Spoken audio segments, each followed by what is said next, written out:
Bonjour. Bonjour à tous et à toutes. Il est 19 heures, donc nous allons commencer notre séance du conseil municipal et on va tout de suite débuter par l'appel qui sera fait par notre secrétaire de séance, moi qui s'y oppose, Julie Keva. Bonsoir à tous.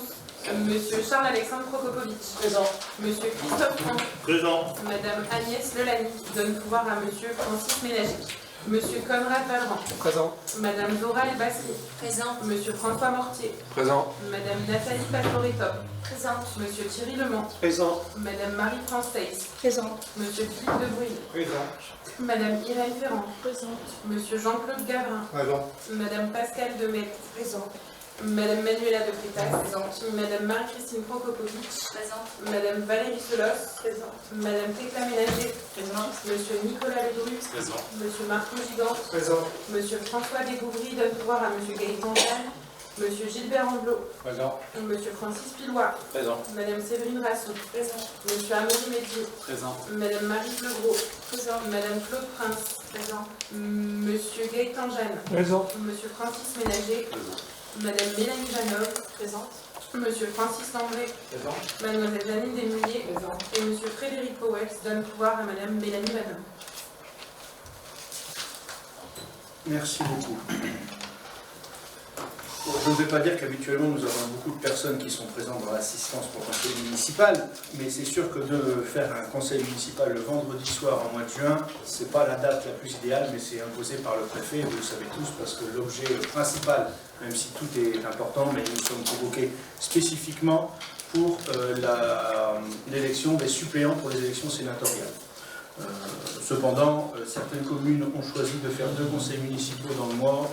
Nous avons décidé de n'en faire qu'un seul, avec de toute façon un ordre du jour qui n'est pas très conséquent, comme quasiment tous les mois de juin. Avant de passer à l'ordre du jour, je souhaiterais faire une petite déclaration qui est peut-être habituelle sur le type le fait de faire une déclaration, et rendre hommage à certaines personnes. Et tout d'abord, je voudrais que nous rendions un hommage, après je vous demanderai d'effectuer une minute de silence, pour les policiers du commissariat de Roubaix qui ont été tués lors de l'accident de la route un dimanche matin. Je me suis rendu au nom de la commune à l'hommage national à l'école nationale de police à Roubaix-M. 3 vies fauchées qui portaient secours à une personne qui était victime d'actes. C'est terrible. Je voudrais aussi qu'on rende hommage à la personne qui est disparue, et tout le monde se sent concerné également, du drame de la rue Jean-Baptiste Lebas. Drame qui a, je dirais après, mais qui a en tout cas secoué tous les administrés, tous les Lissois se sont sentis meurtris par cet acte. Ensuite, je voudrais aussi associer à cet hommage un hommage à Jean Dubrul, qui a été élu dans le conseil municipal de l'Isle-Lannoy de 89 à 95 et de 2014 à 2020. Jean était une personne discrète, mais très efficace, et qui s'est, en tout cas sur le dernier mandat, s'était fortement investi à la piscine des Trois-Villes, toujours avec ses conseils avisés et son historique. Connaissait très bien le sport à l'Isle-Lannoy. Je ne peux pas citer toutes les associations dans lesquelles il était membre, mais je citerai tout de même sa vice-présidence à l'OMS dans les années 80-90. Donc je vous propose d'effectuer une minute de silence.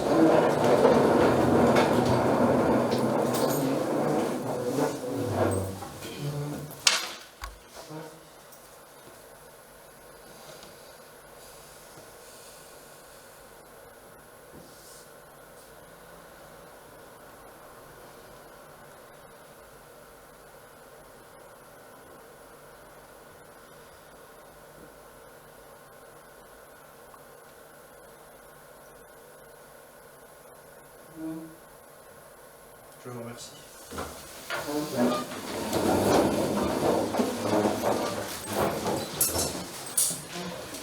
Et je n'ai pas associé, évidemment, il n'y a pas eu de décès, et j'espère qu'il n'y en aura pas par rapport à ce qui s'est passé à Annecy. Mais je voudrais quand même que nous réagissions, enfin en tout cas je vais vous donner ma réaction, par rapport aussi à ce qui a pu se produire et aux différents hommages qu'on vient de rendre. J'attire votre attention sur le fait que certains politiques essaient de récupérer certaines affaires, certaines choses, avec des propos qui sont nauséabonds, mais aussi les journalistes, qui aussi courent, et j'ai pu le vivre avec ce qui s'est passé au Jean-Baptiste Lebord, où je n'avais aucune information. J'ai toujours envoyé vers la police et vers le parquet. Mais certains organismes de journaux et les réseaux sociaux, c'est la foire au n'importe quoi et à des déballages de choses complètement fausses. Et si on veut vivre dans une société apaisée et avec de la bienveillance, il faut arrêter de propager des choses. J'ai entendu que, j'ai soi-disant vu que, j'ai ci, que ça. Donc moi je m'adresse aussi aux hommes politiques de premier plan, évidemment, mais aussi aux journalistes qui quelquefois aussi relaient des informations, enfin, essaient de courir après le buzz et essaient d'avoir des images et des réactions qui sont honteuses et indignes. Je voudrais aussi, pour avoir toujours une note positive, et je ne dirai pas plus, mais je sais qu'il y a quelqu'un qui doit être heureux aussi par rapport à tout cela, c'est qu'il y a une partie des Ukrainiens qui étaient hébergés par la ville qui sont retournés dans leur pays, et ces familles qui ont travaillé, qui ont payé un loyer à la ville, ont offert le cadre qui est derrière vous, voilà, qui est au bout de la salle, de la place de Kharkiv, qui est la place de la liberté des hommes d'acier, de béton qui résistent à l'oppresseur. Et je trouve que ce symbole est un très beau symbole et c'est un symbole d'espoir. Et je pense que nous pensons tous aussi au malheur qui se déroule en ce moment aux portes, même au cœur de l'Europe. Et un sujet plus léger mais qui prête à polémique en ce moment, voilà, je le dis avec sourire, ce sont les points d'apport volontaires de verre. Et la MEL, dans toute sa splendeur, lance des grands plans et la logistique de terrain est totalement absente. Il y a des peines aujourd'hui qui débordent, et plus que débordées. Sachez que personnellement, ainsi que les services municipaux et les élus en charge, ne font que relayer la demande à la métropole de bien vouloir ramasser ces conteneurs à verre. C'est long, même très très très long. Et je salue, vraiment, je salue le comportement citoyen et écolo des Lissois qui respectent les consignes et qui ne jettent pas n'importe quoi à côté. Alors, il y a eu quelques cas, mais je pense que les gens ont bien intégré l'intérêt environnemental, et de toute façon c'est la loi. Mais encore une fois, la métropole, à côté de la plaque, allez, je vais donner mon exemple favori, c'est le changement de conteneur, en tout cas pour ceux qui ont des bacs biflux. On a une équipe qui passe pour changer le couvercle et une autre équipe qui passe 15 jours après pour décloisonner le bac. Il suffisait juste de faire passer une équipe, mais bon, on va passer encore une fois. Après, les gens sont perturbés, ils s'inquiètent. Je sais que c'est très léger par rapport à l'actualité, mais tout de même, ça prend des heures au standard et de frustration aussi pour les services qui ne peuvent pas répondre aux administrés. Alors maintenant, je vous propose de passer à l'élection des délégués suppléants pour les sénatoriales. Avant, je sais, monsieur Jacques, avant que vous disiez, j'ai levé ma main. Avant, on va passer à l'approbation du procès verbal de la séance précédente, à moins qu'il y ait des questions. Y a-t-il des questions? S'il n'y a pas de questions, on peut passer au vote. Qui est contre, qui s'abstient? Je vous remercie pour cette unanimité. Donc, convocation des collèges électoraux pour l'élection des sénateurs. Alors, je rappelle que les élections sénatoriales ont lieu le 24 septembre. Le fait d'élire des suppléants, ce n'est pas pour nous titulaires un droit d'être absent. pour être absent, il y a des conditions très restrictives et le préfet peut les refuser. Et si un électeur, un grand électeur, ne se rend pas aux urnes pour les sénatoriales, il a une amende. Alors, je ne sais plus quel est le montant, mais je crois que ça avoisine les 150 €. Je n'ai pas le montant exact, mais c'est quand même 150 €, c'est pas rien.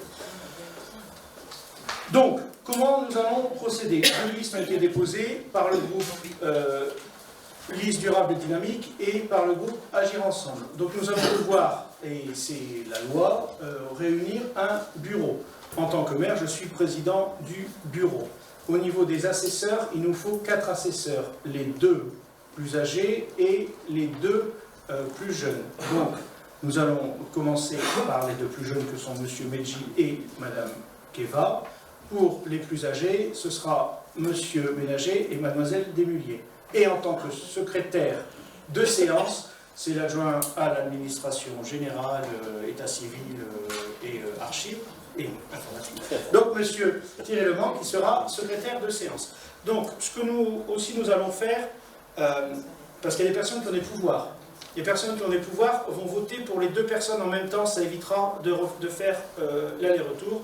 Je ne serai évidemment pas la personne qui va faire l'appel, ça va être M. Hanck qui va faire l'appel au fur et à mesure des personnes. On va éviter de faire une file trop longue. Donc je vais demander aux assesseurs et aux membres du bureau de bien vouloir se rendre en salle des commissions. Nous passerons... Voilà. Donc, je vais laisser M. Hanck prendre la suite.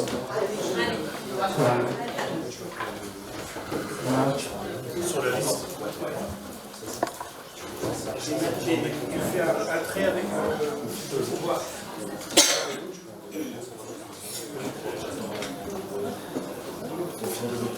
Ça, mais quand elle franchit la flemme,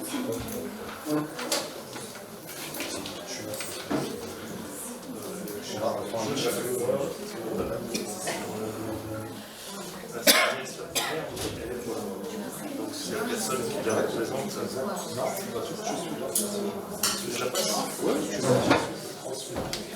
dirais parce que donc, Monsieur Conrad de Voilerand.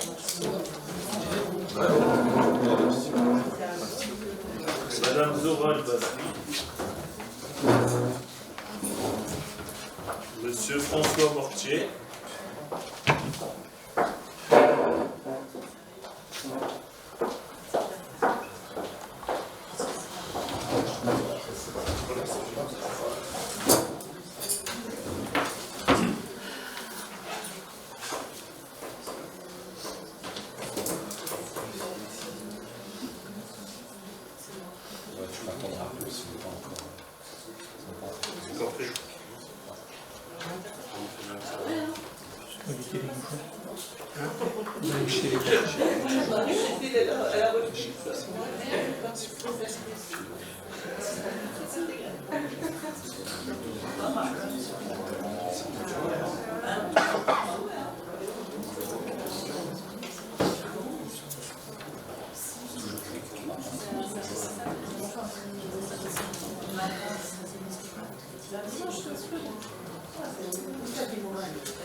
Si je m'ennuie,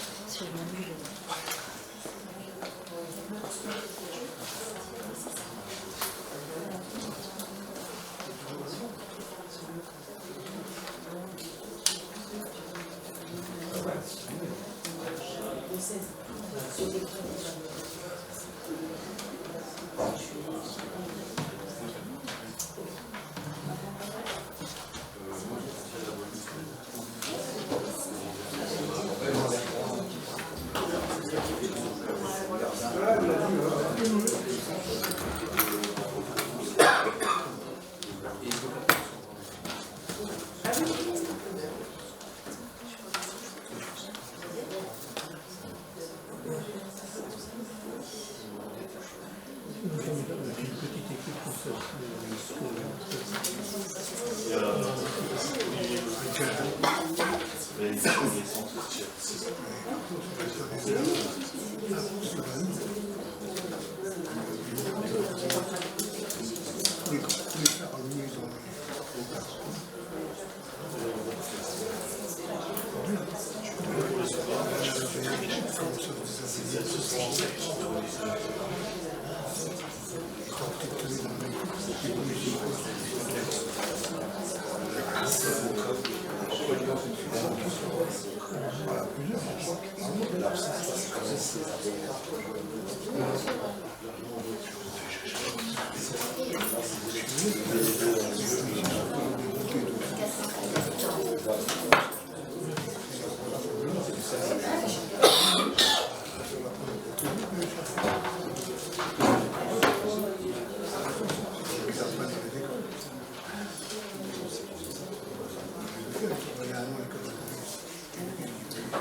Madame Nathalie Pastore.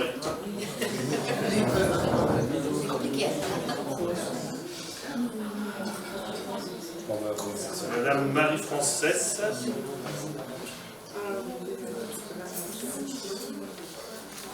Déjà, Elle fait la grève. on t'a coupé l'entendre.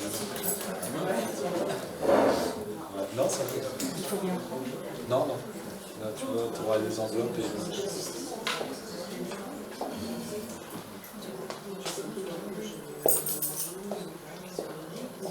Il fait chaud d'un coup. Ah, il y a quoi à boire? Non, j'ai dit il fait chaud d'un coup, pas il y a quoi à boire. Si, il y a quoi à boire. Monsieur Philippe de Bruyne.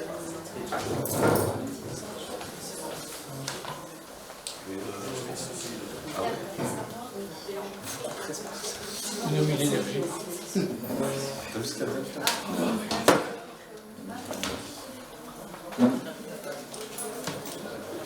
On a dit une bêtise. Petite bêtise.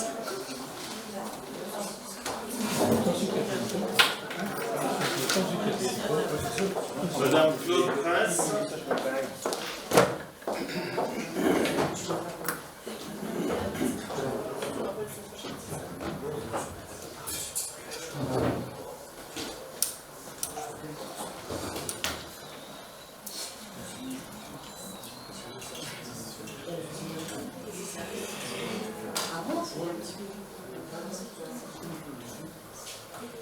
Madame Maryse Legros.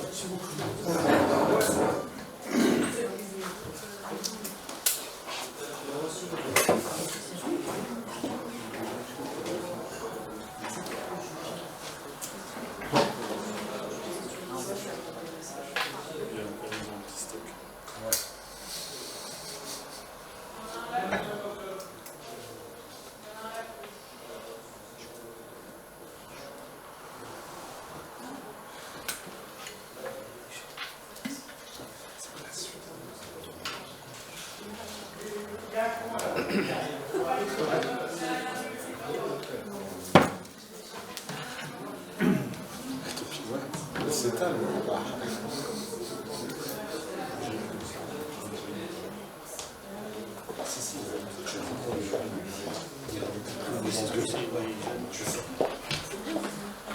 Monsieur Jean-Claude Gavrin. Efficacité. Efficacité. Ouais, certes.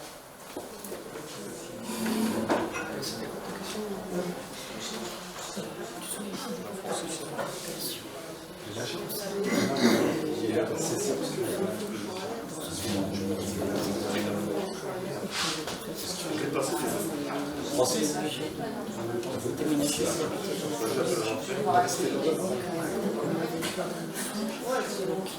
Monsieur Gilbert Amblot.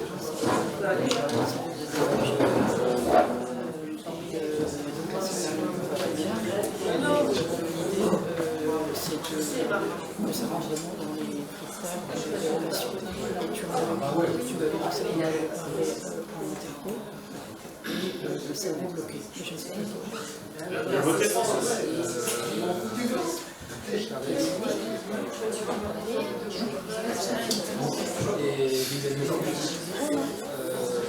ça vient ce que semble, il y avait il a voté, je pense déjà. Il a voté.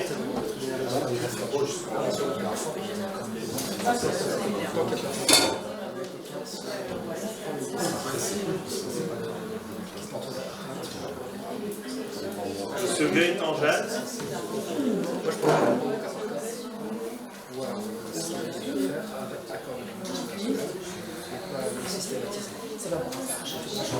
Oui, je pense que ça va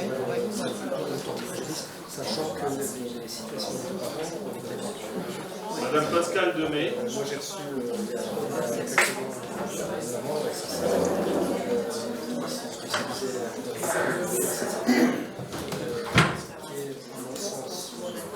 possible,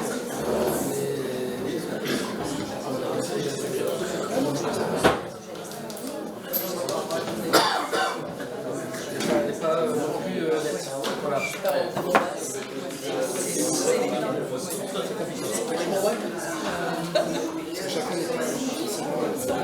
Madame Tecla Ménager.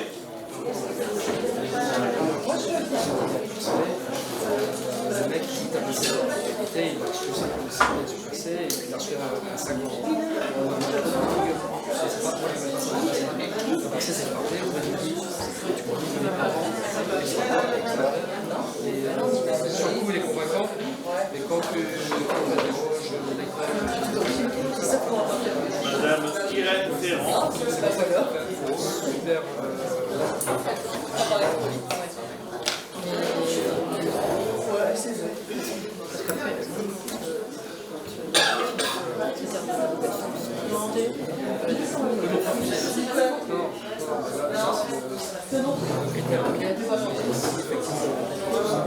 oui, c'est pour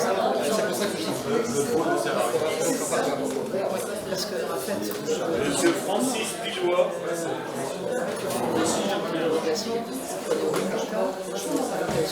vous allez dire oui parce que ça vous arrange pour une école, et puis etc. Normalement, on n'est pas. Quand il y a un critère, on laisse ça. Faire en pratique. Mais c'est ça qui dérange, c'est que sur la terre, mais par contre, si c'est pas retenu comme un critère d'autorisation officielle, la ville est obligée de payer pour l'ensemble.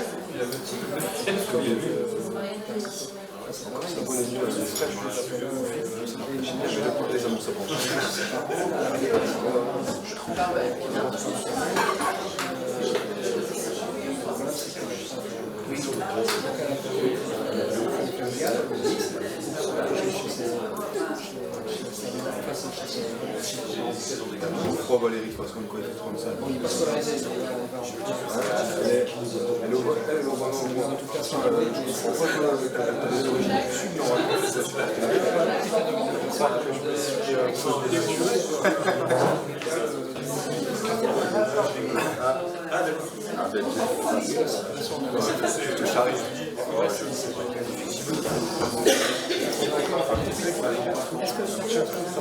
C'est ça.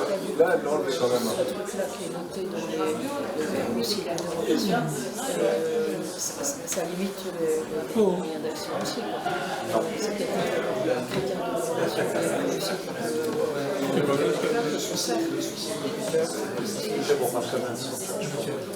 Monsieur Marco Gigant.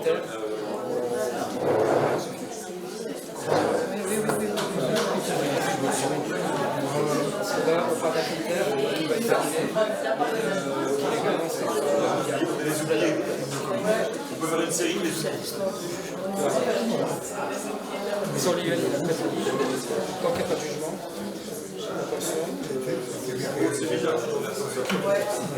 Madame Valérie Selos.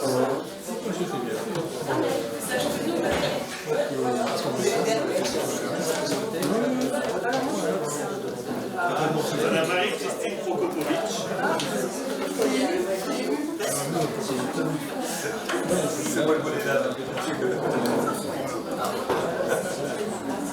Madame Manuela de Spétal.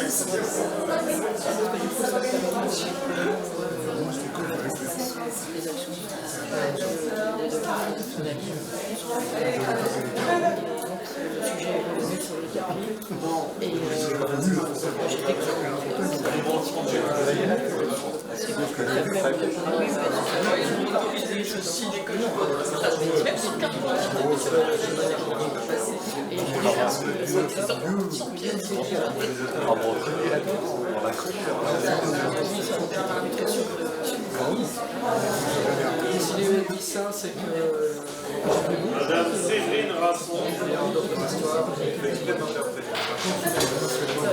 là, il a été très classique. Si c'est pas carré, si c'est pas solide. Je pense qu'il faut c'est le jour qui permet de déterminer qu'il faut que les armes sont bougées. C'est le jour qui permet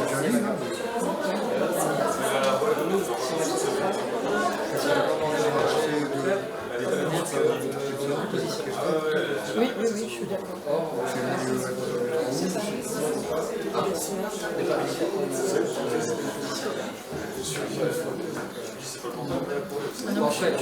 Monsieur Nicolas Ledru. sur des blessures, c'est un constat médical. Et c'est ce que si le pouvoir aujourd'hui d'initiative se demande.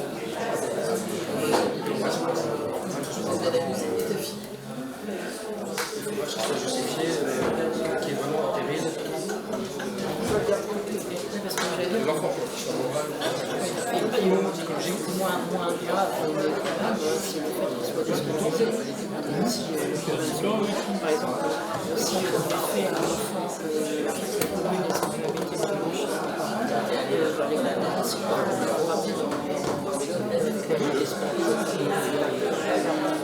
Monsieur Francis Landré.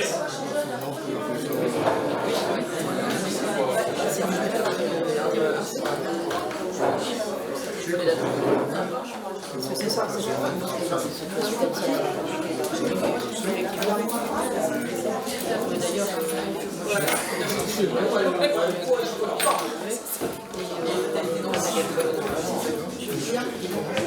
d'ailleurs,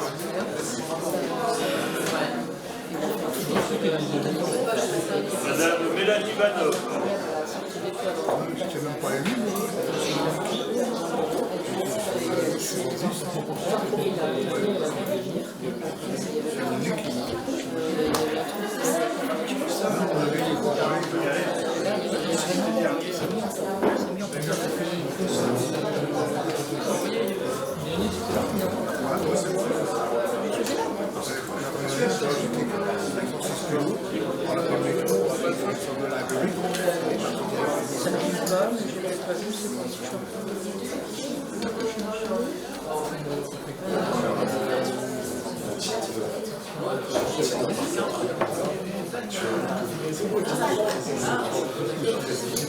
C'est pas le genre de la maison, mais la séance est levée pour 5 minutes, je t'en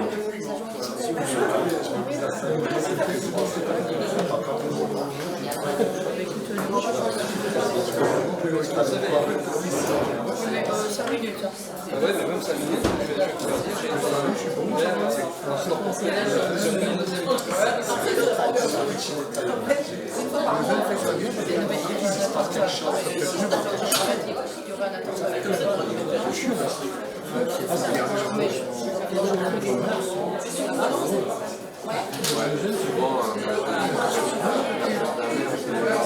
C'est jamais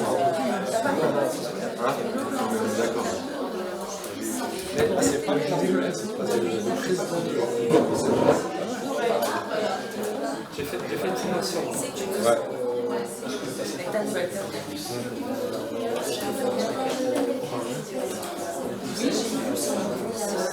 Elle fait passer des meilleurs en je suis là. Pour une personne qui est déjà payée, c'est vous êtes en régie, vous êtes à la caisse, il y a le feu.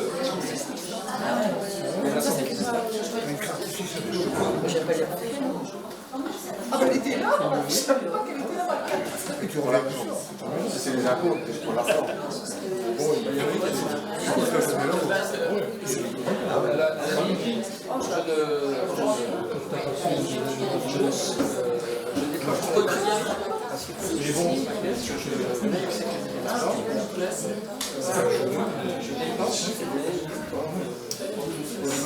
Elle laisse les gens le lever, c'est pas exactement. Non, mais ça.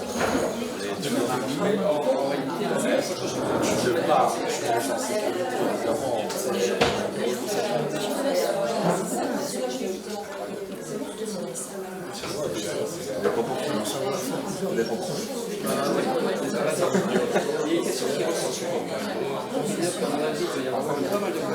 Allez, je suis dessus.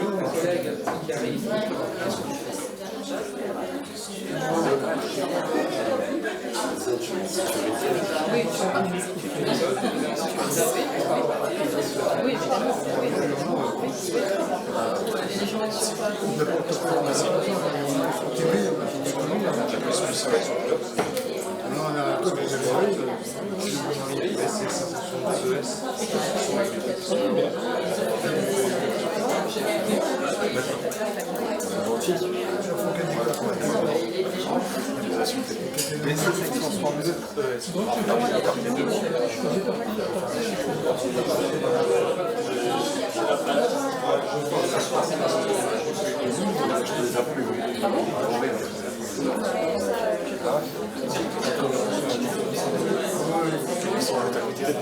Le portage, qu'est-ce que je fais? Je les appelle et ils vont des connexions.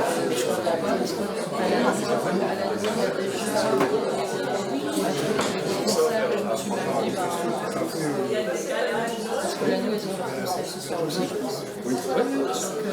Et à l'anneau, il y a déjà des concerts et des machins. Je sais qu'ils organisent ça.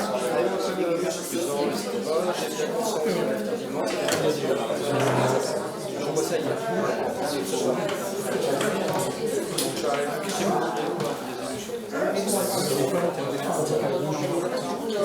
Alors qu'il n'est pas tout à fait donné, étant donné qu'on est occupé ici. Oui, oui, il y a la presse.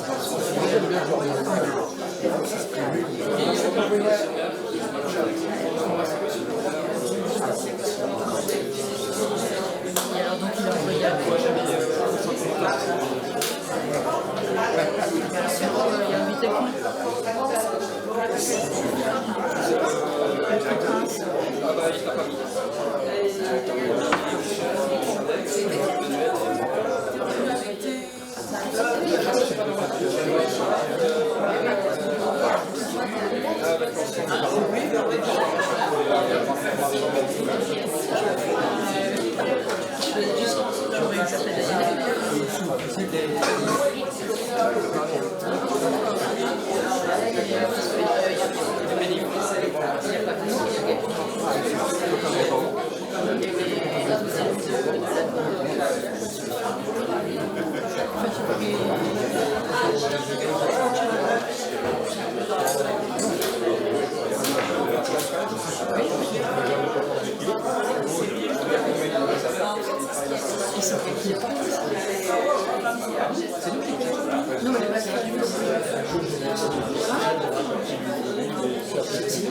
Tu peux m'envoyer même si je suis pas là.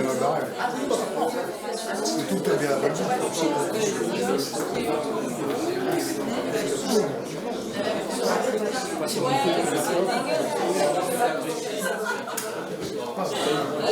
Après,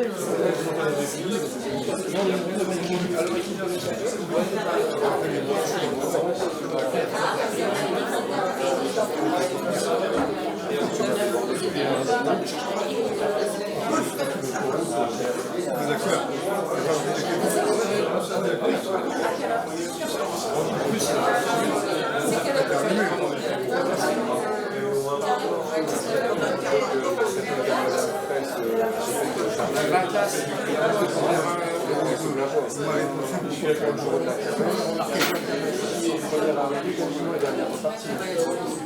Et en plus, franchement, ça fait direct.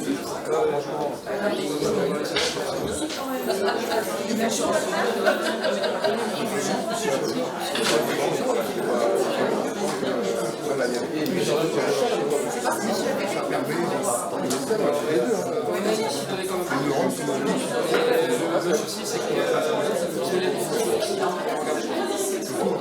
d'activité. lui, c'est lui à la limite, c'est sur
Ma réponse, on doit arriver à la vérité. J'essaie toujours de voir. Mais, à la fin, Je ne pas complètement.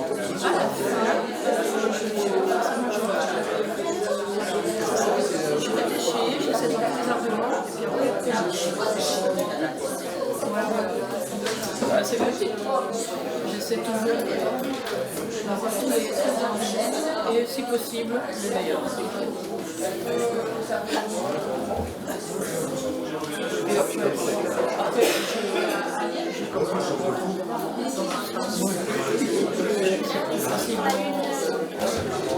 les vannes et les machins, donc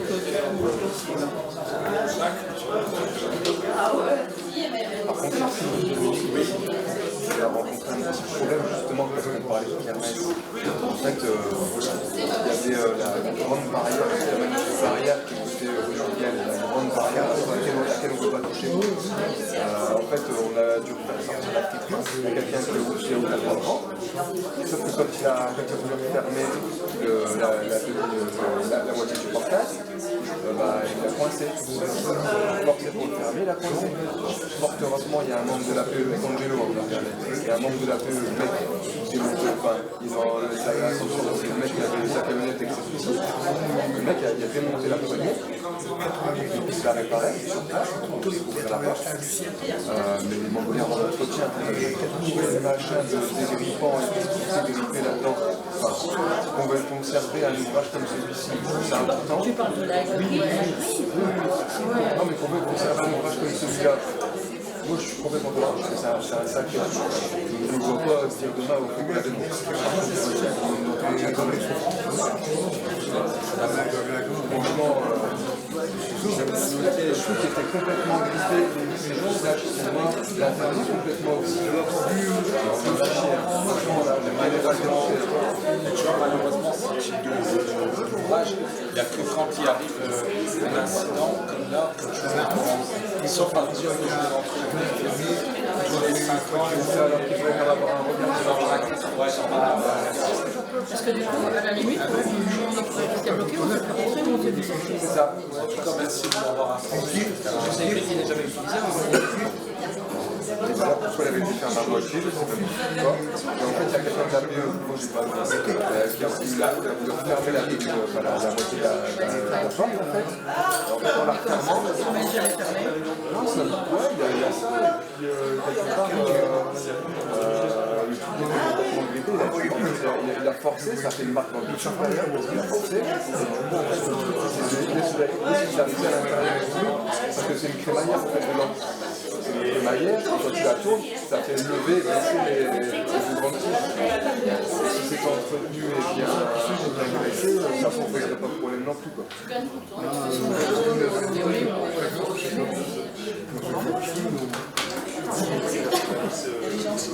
Là, en fait, moi, il doit la faire il a fait pas les propos. Donc, son jardin, il m'a dit, ouais, d'habitude, ça n'arrive jamais, parce qu'il a fermé la pensée. Je dis, forcément, c'est de la paix. Et tout bien aussi, à déverrouiller la poignée, à l'ouvrir, et pour enlever les vis, tellement c'était mort, sur les vis, on m'a pour dévisser les vis. Et tout là, ils sont arrivés. En fait, sa camionnette, elle nous a servi pour faire des trucs de HPE, et tout ça, donc du coup, il y avait un peu de matériel sur lui.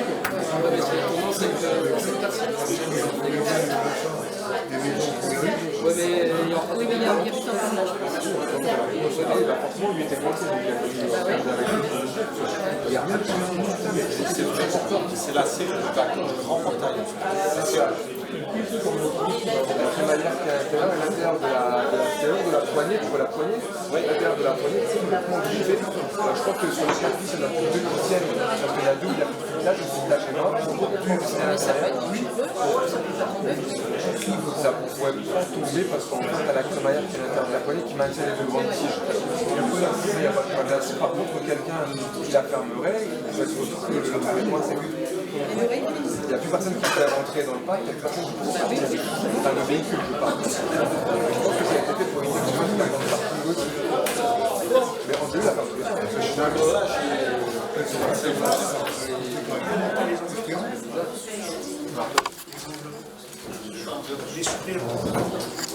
Ah oui, oui.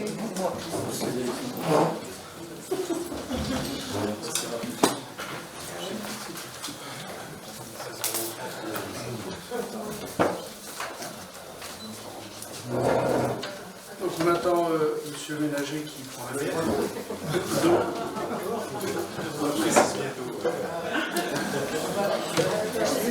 Et quand monsieur Ménager sera assis, nous pourrons reprendre nos travaux, nos activités. Ça y est, je vais avoir le bâton.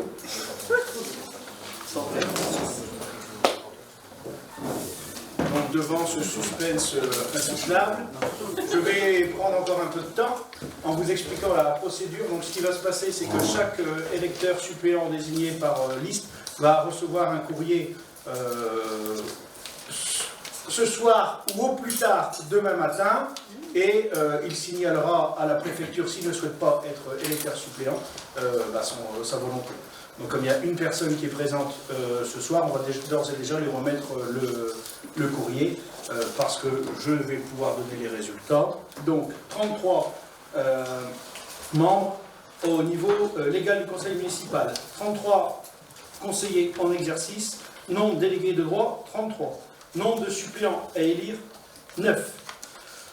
Donc nous avons 3 élus qui étaient absents mais représentés.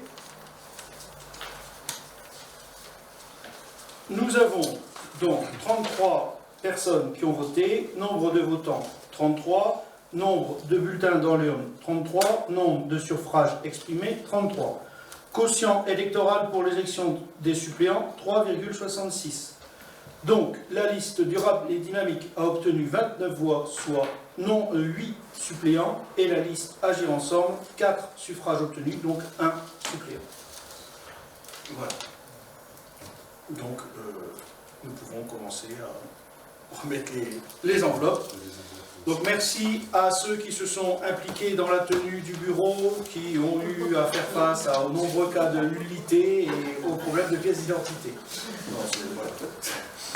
Donc, après avoir plaisanté, nous pouvons enfin passer à notre partie d'ordre du jour. Et en parallèle, les services envoient les résultats à la préfecture pour qu'ils aient, je pense, l'ensemble des résultats de tout département avant 21h, si je ne dis pas de bêtises. Donc, nous allons passer à la délibération suivante, qui est la désignation des représentants dans d'autres organismes. Donc, c'est celle du GIP Agir Val-de-Marne, que j'ai eu l'honneur de représenter la commune jusqu'à ce jour. Et nous vous proposons les candidatures de Madame Marie-Française et de Madame Irène Ferrand. Y a-t-il des questions ou des remarques ou d'autres candidatures? Non, donc on peut passer au vote. Qui s'abstient? Qui vote contre? Qui vote pour? Délibération adoptée à l'unanimité des émissions de Mme Ferrand et Mme Cesse. Ensuite, l'école privée Saint-Luc, contribution communale. Donc je vais présenter la délibération. Madame Cesse, si vous souhaitez apporter un petit point d'information, parce que je sais que ça vous taquine, Tout va bien. vous aurez 30 secondes. Alors, école privée communale Saint-Luc, donc comme vous le savez justement, avec le Covid, nous avons sécurisé, avec l'OGEC et l'école Saint-Luc, essayé de sécuriser leurs recettes, mais aussi nous sécuriser nos dépenses. On a fait un forfait sur plusieurs années qui équivalait à 700 € par enfant qui était reversé à l'école Saint-Luc. Sur les dernières années, le montant que la ville payait pour un enfant du public était inférieur. Donc nous avons versé un peu plus à l'école privée. Sauf que pour le coût d'élève de l'année 2022, le coût d'élève du public est au-dessus des 700 €. Donc on continue sur les 700, ce qui permet de diminuer l'avance qu'on a donnée pour la participation de la ville à l'école Saint-Luc au niveau du forfait communal. Voilà ce que je pouvais dire. Madame Cesse, avez-vous Je valide. Voilà, moins de 30 secondes. Y a-t-il des questions, des remarques? Monsieur Landré. Je suis désolé, ça dure peut-être un peu plus que 30 secondes, mais je vais laisser aller vite. Merci. Donc, bonsoir à tout le monde. Contrairement déjà à ce qui était précisé dans la délibération, ça n'avait pas été vu en commission enfants-jeunesse, mais en commission finances. Donc, sur la délibération qui est présentée aujourd'hui. Grâce aux résultats qui sont donnés dans cette délibération, on constate que notre analyse financière que nous avions expliqué avec le coût de l'élève du public et du privé, c'est vrai que la ville donnait plus que ce qui était en subvention normale par rapport au coût du public. Et ça en 2021 et en 2022. Donc les frais réels du coût d'un élève du public correspondent aux éléments financiers que nous avions donc précisés à l'époque. Nous avions mis en garde et aujourd'hui on constate donc qu'il y a cette subvention de 25 000 € qui est quand même supplémentaire, 25 000 €, une avance de subvention. Et vous nous aviez dit qu'au bout des 3 ans, vous auriez régularisé.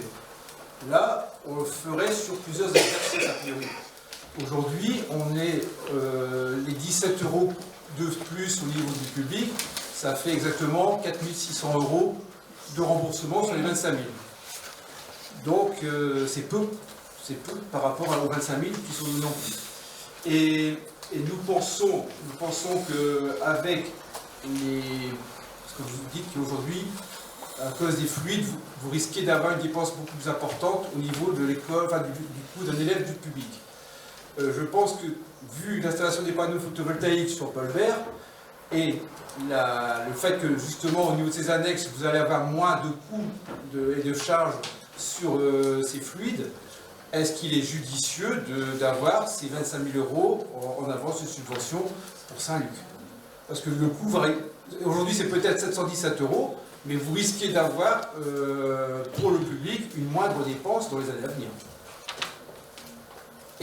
Et je pense que si vous dites aujourd'hui que le coût de l'élève du public était moindre en 2021 et en 2022, on peut supposer qu'il était également pour le privé. je ne... Voilà, vous pouvez éteindre votre micro. Pardon, voilà. Je ne comprends pas tout ce que vous dites et vous préciserez vos questions si je n'ai pas répondu, parce que je vais répondre uniquement à ce que j'ai compris. Mais oui, c'était une avance, mais ça a aussi sécurisé nos recettes. On sait qu'on va payer 700 € sur plusieurs exercices. Ce qui permet pour nous aussi d'avoir une visibilité financière plus importante. Je ne veux pas faire du Michel Sardou, mais moi j'ai fait les 2 écoles, et ce sont des lycéens qui vont dans les 2 écoles. Donc je n'ai pas envie d'assassiner l'école privée en disant on va vous récupérer les 25 000 € tout de suite. Eux aussi ont des charges qui augmentent, et nous on les a également. Vous parlez des panneaux solaires qui vont normalement, on l'espère, diminuer la consommation d'électricité pour l'école Paul Bert. Effectivement, mais ces panneaux vont être installés et mis en fonction en septembre. Donc ça va tourner en septembre, octobre. Novembre, il n'y a pas le meilleur rendement. Décembre, j'en parle pas. Sauf qu'on a déjà entamé janvier, février, mars et avril avec du chauffage. Parce que cette année, normalement, en principe, chaque année, on arrête le chauffage début mai. Mais là, on a dû l'arrêter beaucoup plus tard dans les écoles. On est arrivé à la mi-mai. Ça fait 15 jours supplémentaires parce qu'il faisait quand même pas très chaud. Donc vous parlez de Paul Bert, mais aussi Anatole France et Marie Curie, qui continuent également à fonctionner. Donc ça, et puis en plus, il y a d'autres coûts qui augmentent. Il y a les coûts de personnel, les coûts de nettoyage qui augmentent. Ça ne va pas baisser. On attend dans quelques jours les précisions de M. Guérini, le ministre de la fonction publique, et puis voilà. Et on sait très bien qu'il y a des chances d'avoir une augmentation aussi des salaires, donc de la masse salariale, ce qui est dedans. Les coûts de transport ne baissent pas, il n'y a rien qui baisse. Donc de toute façon, on les récupérera. Peut-être que sur une année, à la fin, on fera une régule s'il reste 1 € pour éviter... voilà, mais ça se passe très bien avec l'école privée. L'enseignement est de qualité dans le public et dans le privé. L'avis, c'est bien sur délibération. Il n'y a aucun accord qui est fait sur un papier et on ne doit rien rattraper de choses qui n'avaient pas forcément été faites. Parce que je rappelle quand même que sous le mandat précédent, on a travaillé à ce qu'il y ait un rattrapage de ce que la ville aurait dû verser depuis de nombreuses années aussi. Donc il y a un climat de confiance. L'argent des Lissois est bien dépensé. Et puis on est dans les critères légaux. Et je vous le dis franchement, à l'avenir, si ça n'avait pas été le cas, je ne m'en serais pas vanté. Mais je pense qu'on a encore une fois choisi la bonne stratégie en sécurisant nos postes de dépenses de 700 € par élève sur les années à venir et qu'on ne fasse pas un rattrapage d'année.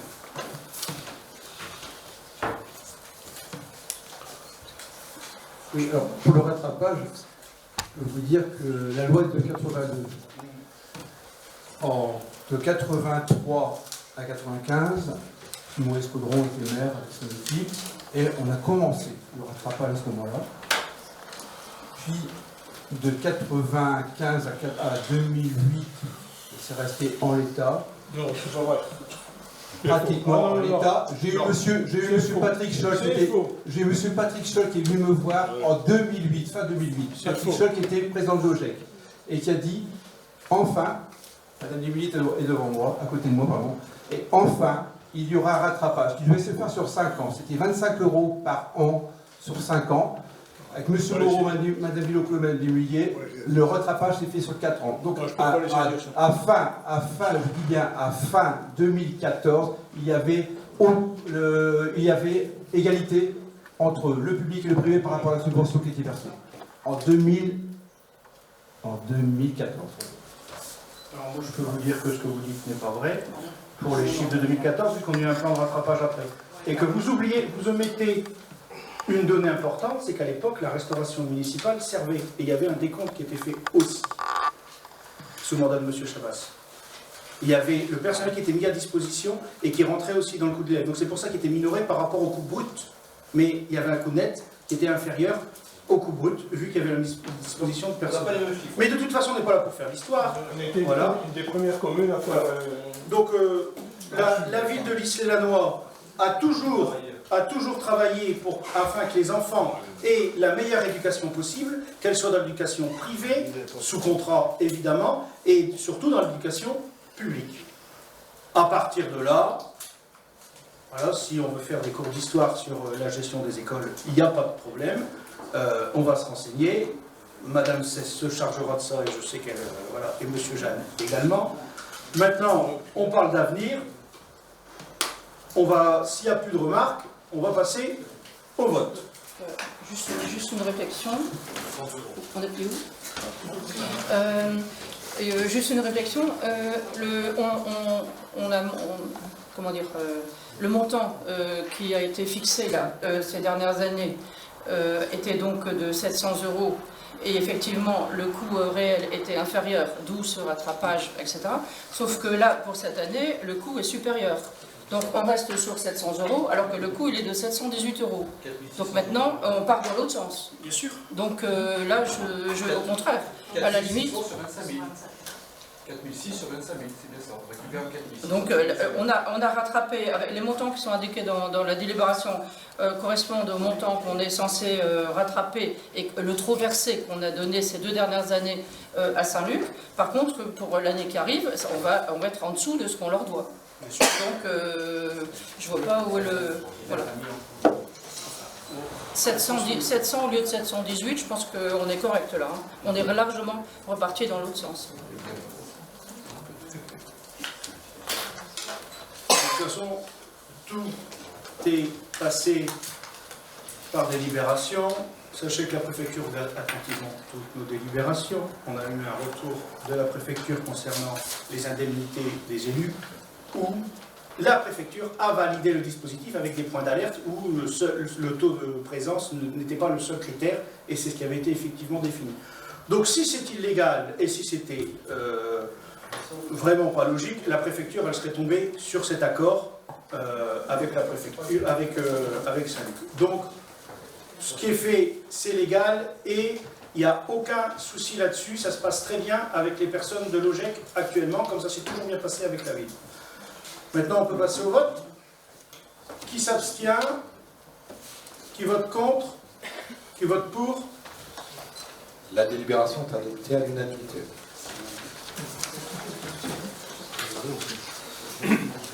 Modification des tableaux des effectifs.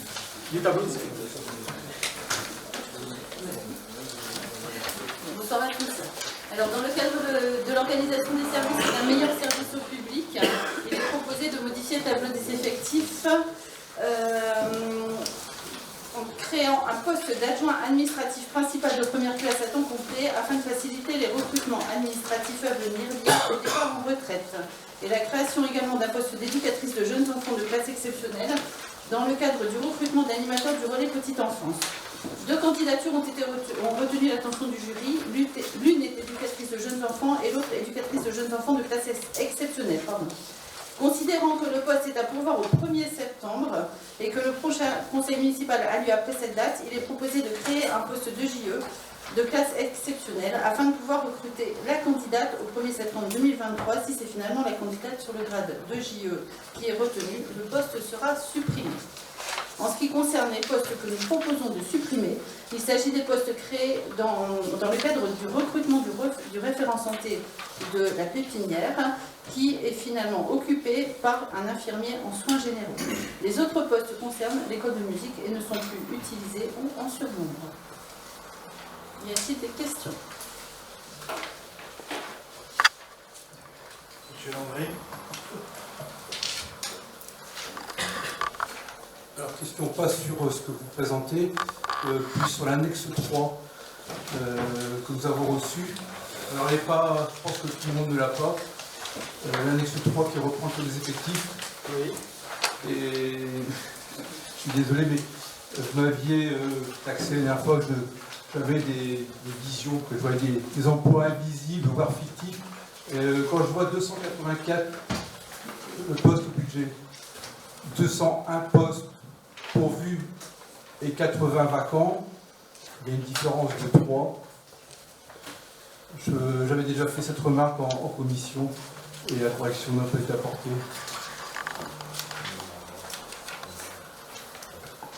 Je vous rappelle qu'on fait on fait ça un toilettage dans le jargon de la fonction publique, et dans la bibliothèque on appelle ça un désherbage. Mais il y a des endroits où il y a un poste supplémentaire, parce que s'il y a quelqu'un qui est en arrêt qu'il faut remplacer, ou un détachement, on l'a déjà directement au tableau. Il y a des endroits, et vous voyez à chaque tableau, de toute façon vous le voyez cette fois-ci, parce qu'on crée 2 postes et on en supprime 1, 2, 3, 4, 5, 6, 7. Vous voyez qu'on est dans cette dynamique.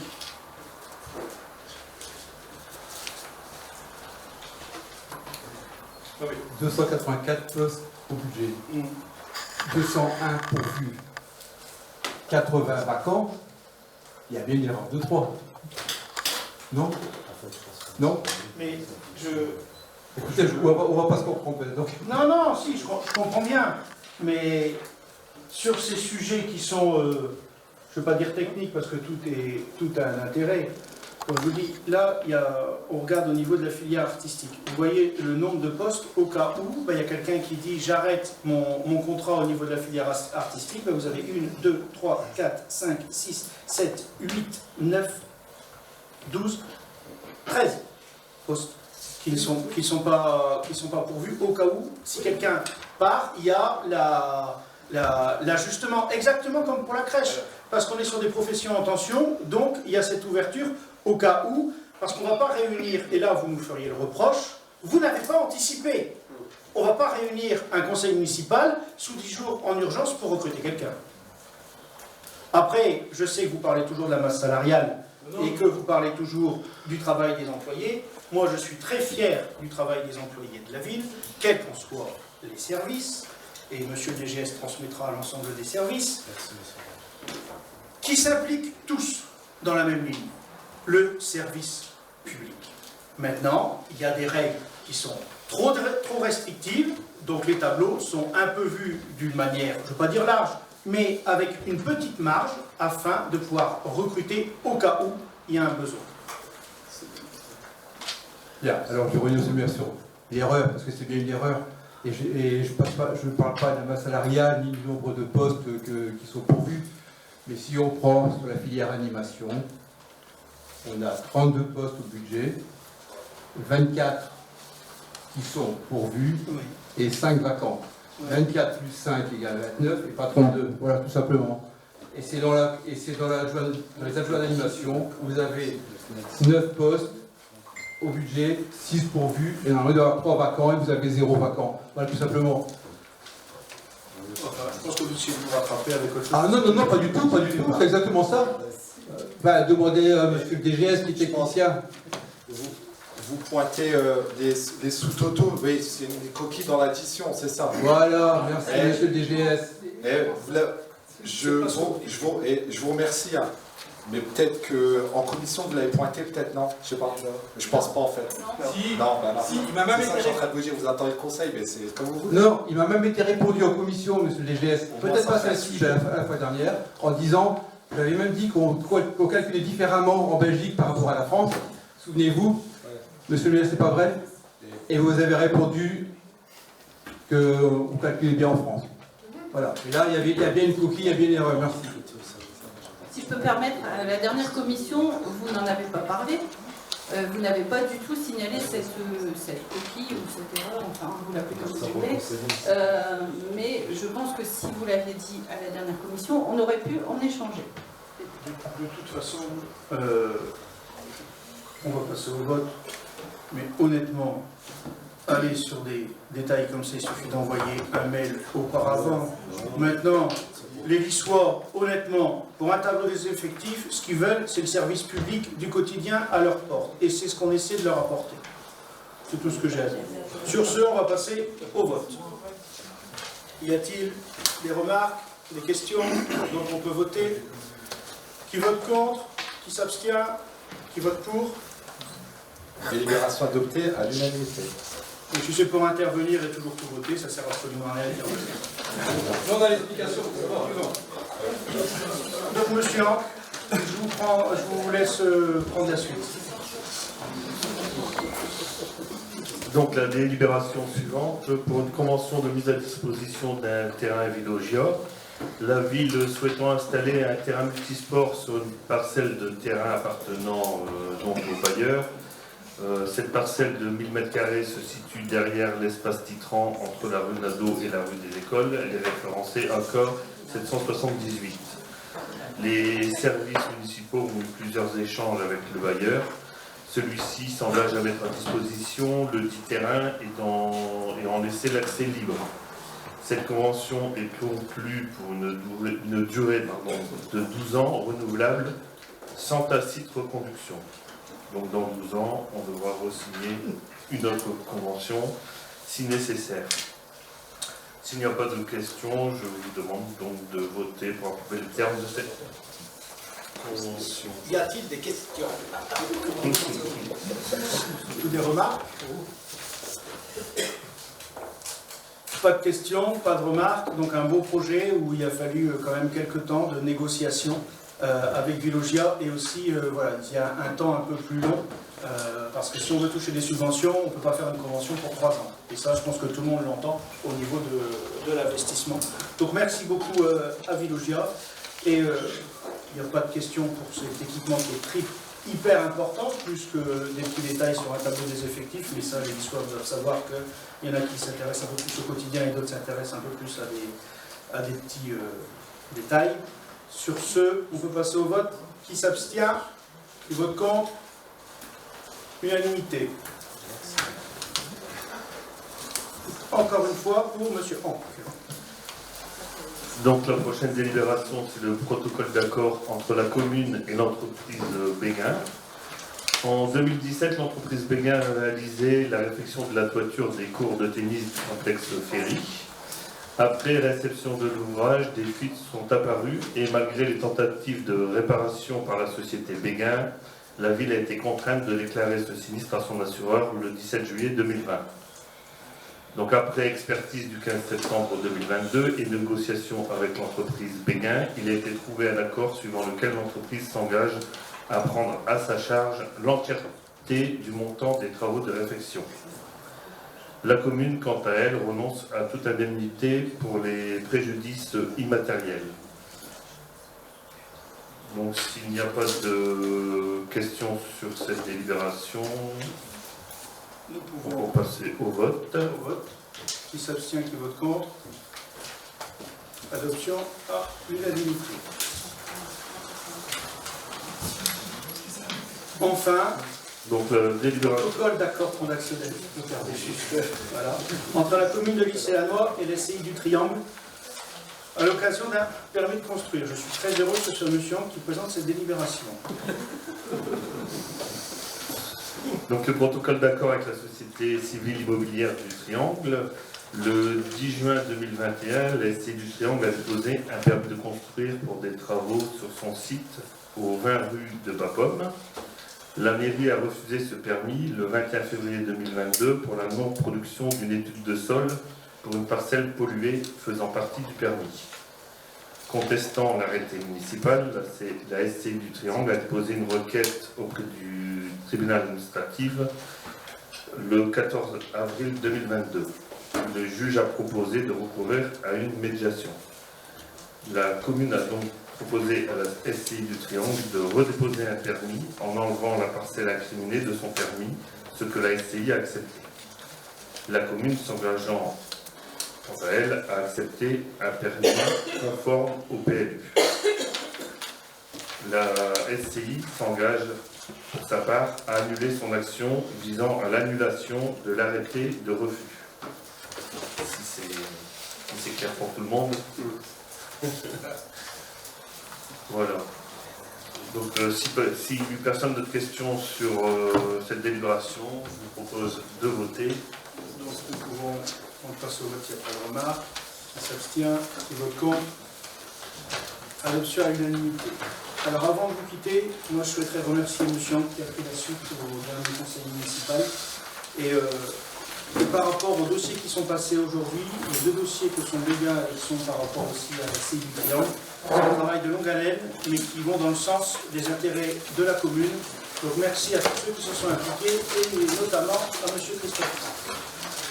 Je vous souhaite une bonne soirée et de bonnes vacances et rendez-vous cet été pour festivités le 14 juillet les ANSH.